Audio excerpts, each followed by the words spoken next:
الحمد لله رب العالمين والصلاة والسلام على نبينا محمد وعلى آله وصحبه اجمعین۔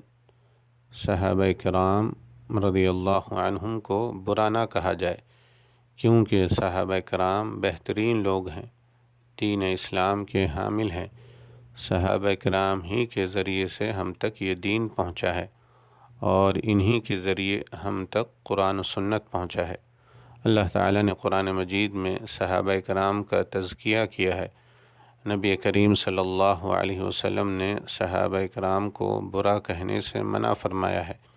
آپ صلی اللہ علیہ وسلم کا فرمان ہے، لا تسبوا اصحابی فوالذی نفسی بیدہ لو ان احدکم انفق مثل احد ذہبا ما بلغ مد احدہم ولا نصیفہ۔ میرے ساتھیوں کو برا نہ کہو، اس ذات کی قسم جس کے ہاتھ میں میری جان ہے، اگر تم میں سے کوئی شخص احد پہاڑ کے برابر سونا خرچ کرے تو وہ نہ ان کے ایک مد کے برابر ہو سکتا ہے اور نہ آدھے مد کے برابر۔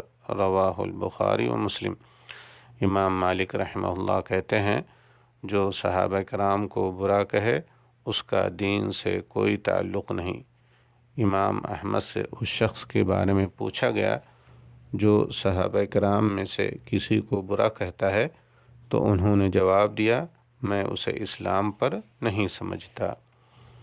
ہم پر واجب ہے کہ ہم صحابہ کرام کے تعلق سے اپنے دلوں کو پاک رکھیں، صحابہ کرام کا ذکر خیر ہماری زبانوں پر رہے، اور ان کے درمیان ہونے والے اختلاف پر بحث نہ کریں۔